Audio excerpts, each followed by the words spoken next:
out on location just on a country road, because every test car in the Motor Matters driveway deserves a little country trip. And you can see behind me right now the Peugeot 208. European Car of the Year 2020. Took a little bit longer to reach South Africa, but it got here, and it got here in a way that it is a COTY contender for 2022. So it certainly has got where it wants to go, and it's got there fast. So what's it got to show us? Let's take a closer look. The front end is typically Peugeot these days. You can see the deep grille, that wide grille, and of course the rampant lion, as they call it, all over there. Nice deep air dam. And of course another distinctive Peugeot touch these days is the saber-tooth daytime running light. So it's got all the cues. Also, don't forget, on all the new models now, the model designation on the front of the bonnet. So there you go, got all the signs, got all the cues, and those interesting looking headlights over there.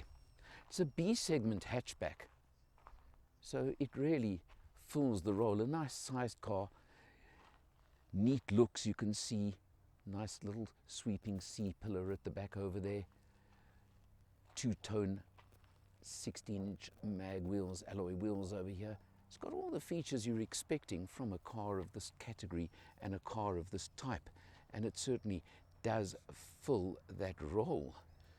We'll pop open the back door. You'll see now the kind of space you get. And looking over here, well, the driver's seat as always set for myself, and reasonable legroom. I read a comment the other day where they said obviously the typically French plush seats do encroach a little bit on rear space, and maybe that's a case, maybe not, I'm not sure. This is of course the Allure model, which means it's the second one up in the spec levels, so keep that in mind as well. Very neat trim over here. You've got cloth and leather combination seats, and you've got that turquoise trim coming out in many spots in the cabin, and it pops out all over the place. Very noisy truck on the road near me over there. You've got Isofix on the two outer rear seats as well, so allowing for family use, and that's something you want to keep in mind at all times. Headroom, you can see, not massive, but certainly more than okay for a car in this category as well, as far as I'm concerned. You come around to the rear, and again, very much a Peugeot signature these days is the Lion's Claw rear tail lights over there. You can see the three over there, very neat. Of course, the lion insignia again, and you've got a nice spoiler over the rear hatch as well. Pop open the boot quickly, and you'll see quite deep. You've got quite a high loading lip over here that you've got to just take into account if you want to load. And of course, under the board you will find a full-size spare wheel for a change, so I do like that feature very much. And I've got to comment, your rear seats can split and fold 2/3, 1/3, which always again useful in every respect. Close the rear hatch over here, and let's have a look. You've got rear park distance beepers, and you do have a reverse camera on this one. Useful. Well, the entire 208 range is powered by the Peugeot Citroën Stellantis group. Let me use that because it does appear in the Opel Corsa as well. That 1.2 litre 3-cylinder turbo engine. It's available in various states of tune, and in this one it puts out 74 kilowatts, 205 newton meters of torque, and in this car a 6-speed manual gearbox. Active spec, the cheaper version, the lower spec version, goes down to the same engine, same power output, but a 5-speed, you get 6-speed manual in this one. Fun, sporty, nice driving overall. You'll see it on the road in a few minutes, and then we're going to check it out inside. Out on the freeway, and this car is really typically French smooth. I've got to term it that way. It really runs well. This 1.2 litre 3-cylinder turbo has a buzz to it when you want to push a little bit.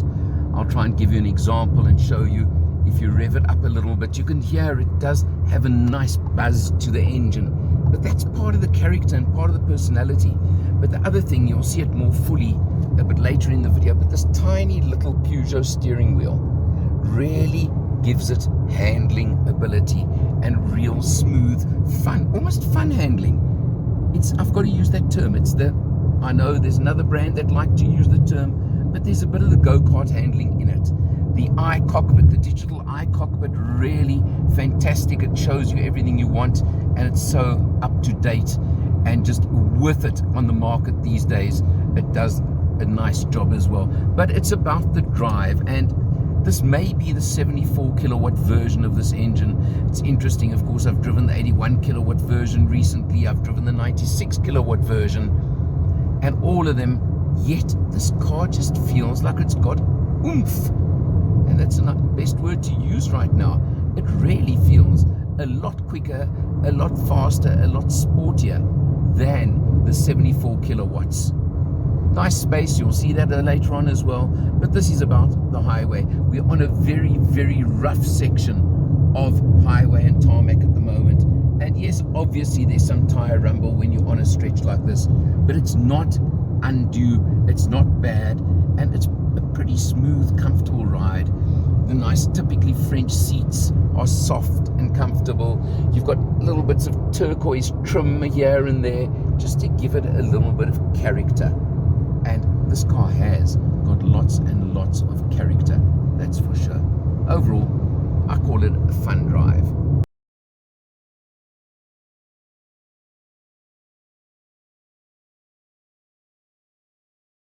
Jumping in behind the wheel right now, you'll see, focusing on the instrumentation, this is of course Peugeot's iCockpit 3D. But I want to show you, done 370 kilometers now, averaging 6.5 liters per 100. That's pretty impressive for this little car. And it's been a good mix of driving, freeway and traffic and city driving and everything. There's still 390 kilometers left in the tank as well. Not bad at all. You of course can just scroll through and you can change your instrumentation, and that's where the 3D comes in. You can see it showing now. That's the most basic. You've got all the different options you can want over here. Minimum, it's all there, and it all gives you different things. Something else that I have noted on here that I found personally very nice, and I've been watching a lot, is in the corner over here there is a gear shift indicator, just sort of over there, that pops up, but it's an up and down gear shift indicator. Quite like that, I must say, and you don't get that all that often. So useful and a nice little extra touch, shall we say. Looking around at the instrumentation itself, you've got of course the carbon type effect on the door and running all the way across the center of the dash, and you'll see over there of course you've got push button stop start for the car, which again, and across there through into the doors. And then you've got, I mentioned the turquoise trim just now, well, a bit more of the turquoise over there. All neat, looks good, and is effective. Coming across the center screen, and I'm specifically on the screen right now, it's something I've pointed out before, and I still am not really impressed by this, is the only way to change fan speeds, temperature on the climate control system is on the touch screen. You've got all the buttons down here, you've got all of that, and all you can really do is either turn off the climate control air conditioning or put it onto maximum using buttons. But to do anything else, to change any other setting, you've got to go up to the screen and use the touch screen. I find that a distraction for myself, so I've got to use that as my biggest picky point on this car. Now, looking at the screen, of course, the other nice feature you do have, I stick it into reverse and look over there. You've got that good reverse camera, and you've got that overhead type effect for, of course, park distance control. So you've got both of those operating at the same time, and I've just got used to reverse cameras these days. Have to be honest, maybe I've got spoiled, but I do like them, and I do miss them when I don't have one on a car, and I think it could be a bit of a lack sometimes in certain cars where they don't appear.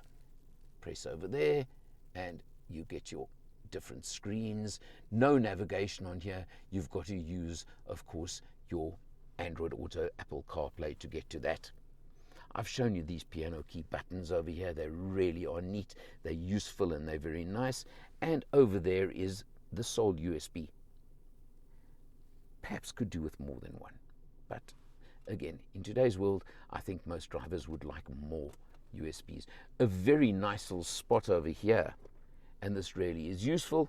But obviously when your phone is linked, phone goes in there, close it up, secure, hidden away, and it does a good job. And you've got another spot down there where, of course, you could put your phone, could put anything else you want, but a useful storage compartment over there.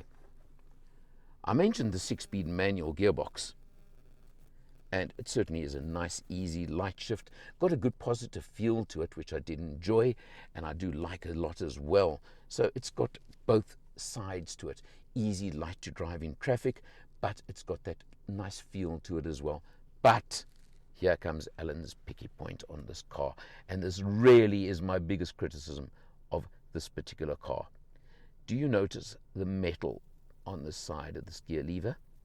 And it looks like a plastic leather type effect over here, but it's also a metal.